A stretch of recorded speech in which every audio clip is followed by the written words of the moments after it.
Good morning guys! Kagigising ko lang and today is naisipan kong magluto ng tuna penny pasta.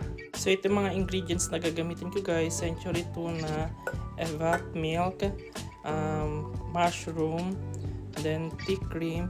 Then wala akong guys na penny pasta. So itong spaghetti pasta na lang yung gagamitin ko.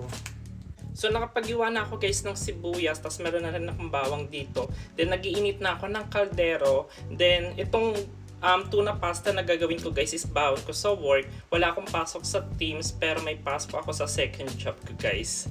So guys, ito na yung aking tuna sauce. Ginisa ko lang yung garlic and onion, tapos nilagay ko yung mushroom, yung tuna. Basta pinagsama-sama ko lang siya guys. Meron akong vlog nito.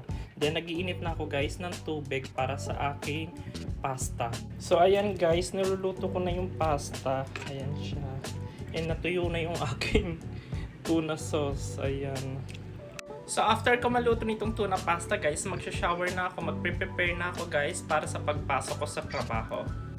So guys, nakaayos na ako pampasok sa work and naayusin ko na yung baon ko. So ito baon ko guys, itong tuna pasta na gawa ko, ayan siya.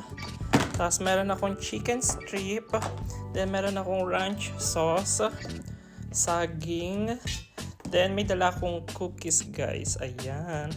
Tapos itong vitamins ko guys. So yun yung baon ko guys sa aking work. And yung video ko guys sa paggawa ng tuna pasta, na-delete ko siya guys. So hindi ko alam kung paano ko siya ma-recover. So yun yung ganap ko today guys. So maya-maya papasok na rin ako. And please don't forget to follow me on my Facebook, TikTok, and Instagram.